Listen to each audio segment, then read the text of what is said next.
What is going on, guys, and welcome to another Cartoon Conspiracy Theory. And Samurai Jack has finally come to a conclusion. It was an absolutely amazing run for one of my favorite shows of all time. I'm sure you guys are sick of hearing that, but it really was. And I'm so happy that Adult Swim decided to pick up the show and give it a proper ending and you kind of just wrap it all up. But anyway, guys, I'm your host as always, KMACK time, and today we have a brand new theory. I was watching the final episode, which aired this last Saturday, and I started coming up with a couple ideas and possible reasons about things that would making sense to me personally in what the events of what happened in season 5. Now, like I said, fair warning today before we get into today's theory, it does have spoilers for season 5. So if you guys have not seen the finale or the final episode of season 5, or just missed a few episodes along the way and don't want anything spoiled for you, totally understandable. I wouldn't want it spoiled for me either. I would recommend heading on over to AdultSwim.com. They are currently streaming all 10 episodes, at least for the time being of this recording. They are. Check those out. They're free to watch. There's a couple ads on them, but it's a super great way to catch up on the series if you guys missed a few episodes or missed the finale this past weekend.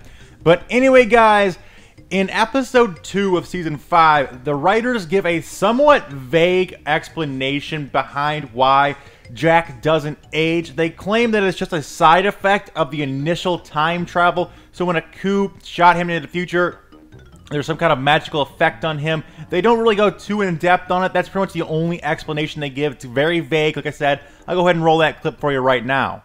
Yes, it seems that the initial time travel has affected the aging process. But after seeing the events of the final episode, I think the real reason that Jack doesn't age during the 50-year span is actually quite simple. It's because he was only actually gone for around 10 seconds or so from his original timeline. This is getting into spoilers, like I said here, but Jack doesn't use a time portal to get back to his own time. Of course, we know that Aku destroys all of them in the original 4 seasons. Instead, Ashi, who is a part of Aku, is the one who sends him back when she discovers that she has the exact same powers as her father, including opening portals in time and being able to travel through them. Since Aku sent Jack into the future, and then Ashi, who was a part of Aku, sent him back just about 10 seconds after the initially being sent to the future, this essentially negates all the events that happened in the in-between times. And ultimately, he only spends, like I said, a few moments in the future before technically being sent back. That is why he doesn't age. And that is why there might be a little bit of what they call a time paradox. Yes, people are going to say, but his hair grew, he had to eat and sleep. All those events happened, and yes, they did happen. But this is where things get crazy. Time travel and relativity theory can get very, very messy. So, if it's kind of like a loop, if he's gone and then back within the 10 seconds, then that whole time in between kind of gets cut out of the timeline, and they kind of merge, and that those events in between never happened, therefore he would never age. Those 50 years technically, I guess for a better, or lack of a better way of saying it, never really happened to Jack or his body because he was only there and back in 10 seconds or less. This means that because he returns only seconds after Aku initially sent him to the future, that he hasn't aged a bit. And therefore, the events we saw take place in the time that's lost, that is where the time has lost its effect on him temporarily. But now that he's back in his original time, in his original timeline, I would assume, at least assume, that aging will return to him and he'll have a normal aging once again now that he's back in his own time and timeline, because those events, like I said, in between the events we saw in basically episode 2 through season 4 are now completely negated as if they never happened, because again, a coup didn't take place because he went back in time to defeat the coup. Again, big loop, lots of crazy things can happen here. And this, of course, also directly affects Ashi, and as we saw again, spoiler, in the final episode, Jack's very presence in the past changes the future to where she fades into non-existence. But some people are claiming that this could be a paradox. They claim that if Ashi had never existed, then how could Jack got back to the past? Because she is how he got back to the past. But if he fixes a thing in the past, she ceases to exist in the future, then it becomes this big time paradox. And yes, that is a pretty interesting point and a pretty interesting thought here.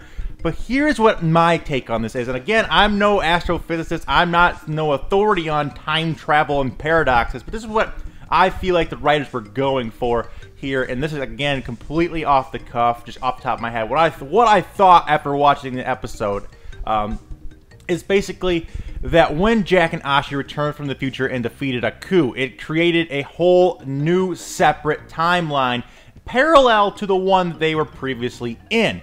The one where Aku no longer exists is the reason why Ashi disappears. This would mean that the events that, you know, happened in seasons 2 through 4 or 1 through 4 cease to exist. Therefore, all the people he met, all the things, all the people he helped, all the people, they're completely different timelines. They're now set back on a different timeline that was parallel with that one. This would, of course, would mean that Jack couldn't return to the future in this timeline because there will be no Ashi.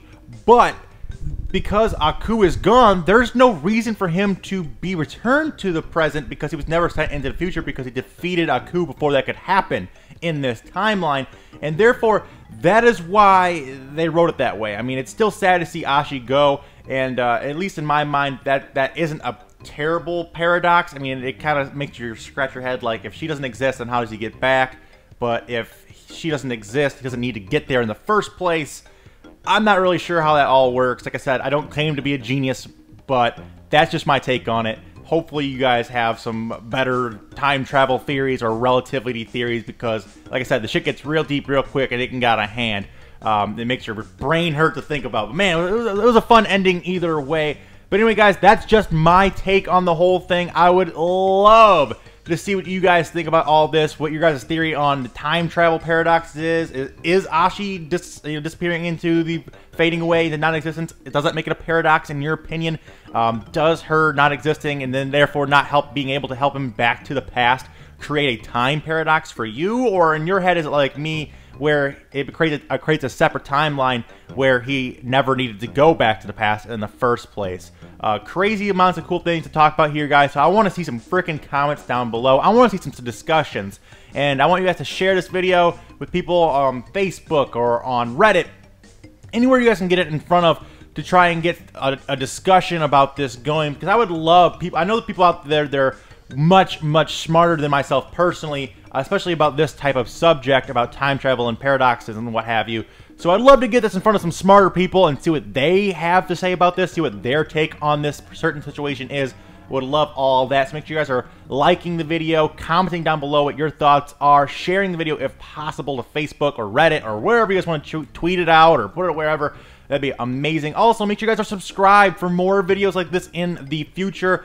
Doing a ton of Cartoon Network and Adult Swim stuff right now on the channel. Links in the description for previous videos. If you guys want to check out some more stuff in your sub box weekly, like I said, hit that subscribe button down below and hit the little bell so you guys are getting your notifications, because I know YouTube loves to not sign out my videos to sub boxes anymore. So hit that little bell button down below if you guys want to be notified of all my latest updates. Follow me on Snapchat, Twitter, Facebook, all links down in the description. But I'm rambling now, so I'll let you guys out of here. But until next time, guys, remember that's always KMACK time somewhere. Until then, guys, take it easy and peace out.